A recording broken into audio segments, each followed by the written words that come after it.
the developers of one of the distributions had a bright idea for how to gain more popularity.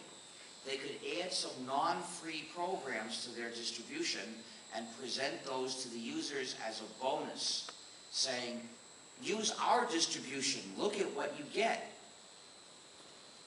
Presenting these non-free programs that would take away the user's freedom as if they were an advantage rather than a threat. And it worked, because most of the users didn't appreciate freedom either. So they chose this distribution, more of them did.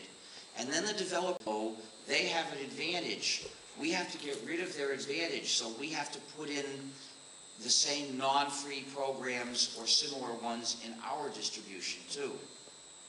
And so over a few years, all the distributions put in non-free software. And the result was, 10 years ago, when people asked me, where can I get a copy of this system? I had to say, I'm sorry, I don't know any place I can recommend to you, because all of the distributions, and by then there were maybe 100 distributions, all the distributions contain non-free software, so I can't recommend them. I'm happy, so in effect we had reached freedom and we had fallen back and lost it, because we didn't care enough, most of us, to keep it. Well, I'm happy to say that today there are completely free distributions of GNU/Linux. For instance, there is Ututo, U-T-U-T-O. And there is BLAG, which stands for BLAG, Linux, and GNU. Another recursive acronym. And there is GNUsense. And there is Triskel. And there are a few others. The list of them is in gnu.org/distros. But these are not the well-known distros. These are not the ones you've probably heard of, because the well-known popular distros continue to contain non-free software. So we have begun to recover the freedom we let go of, but just begun. We have a long way to go to reach the point where we can be confident that anyone who's installing the GNU/Linux system is only installing free software. And then we lost our freedom in other ways. For instance, today, the source code of Linux is not entirely free software. If you look at Torvalds' version of Linux, you'll find in some of the, quote, source files, unquote, large tables of numbers, up to 300,000 numbers in a table. And these tables are really executable programs dressed up as source code. But the real source code for those programs is not available, which means they are not free software. You can't make a table of numbers into source code just by including it in a source file and calling it a vector of numbers. In addition, many of these tables explicitly carry non-free licenses. So what can we do? We have to maintain our own version of Linux, which is free. It's called Linux Libre, which it means free Linux in Spanish. And what we do is we delete those non-free blobs. Because if you want a completely free version of GNU/Linux, in particular, you need your copy of Linux to be completely free software also.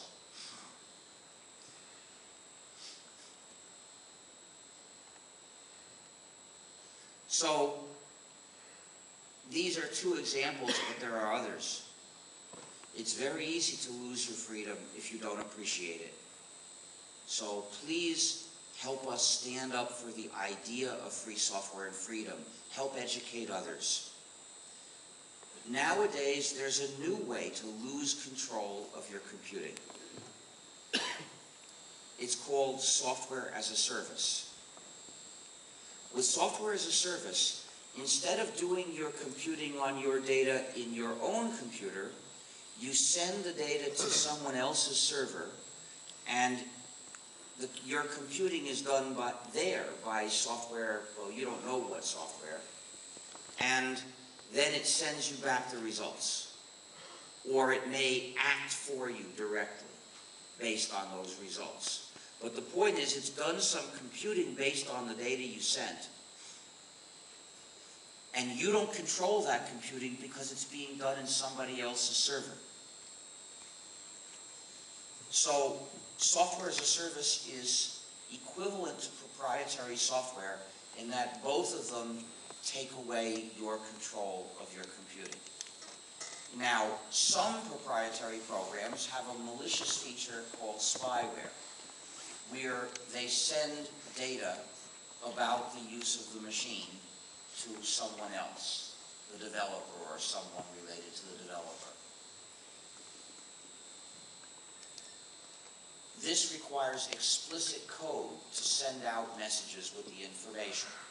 But with software as a service, the same result follows automatically from the nature of the scheme, because the users have to send their data to the server, so the server has that data. And what they'll do with that data afterwards, the users have no way of knowing. Some proprietary programs have a back door that allows the developer to forcibly install changes in that software. With software as a service, the equivalent result is always true because the server operator can change the software on the server at any time, and that changes the way the user's computing is being done. So software as a service is equivalent to a proprietary program with spyware and a dangerous backdoor. For your freedom's sake, you must reject that proprietary software, and you must reject software as a service also. So if somebody's website offers to do your computing for you, you have to say no. Now, this is a small minority of websites. Most web services are not software as a service because what they're doing is not your own computing. It's either making data available to you, or it's doing publication for you or communication with you. And those are different kinds of activities. You couldn't do them within your own computer. You can't communicate with me just by staying within your own computer, because I would never get it. Communication can't be done purely within your own computer at all. So it's a different kind of issue.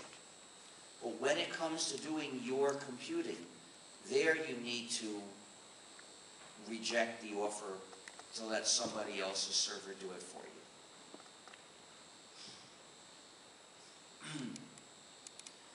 To close, I would like to mention a couple of other specific topics.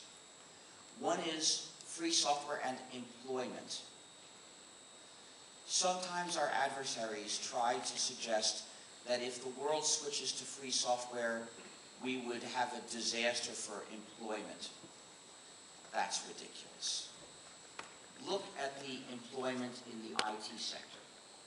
Paid programming, software development is a small fraction of that. Most of it is people being paid to use software. Free software just helps that. But what about the paid programming? A small fraction of that is development of proprietary software products. The rest is development of custom software. Custom software means the program is being written for a particular client, and that client is paying to get it written. If the world moves to free software, if the users all understand they should demand freedom, and they do, then this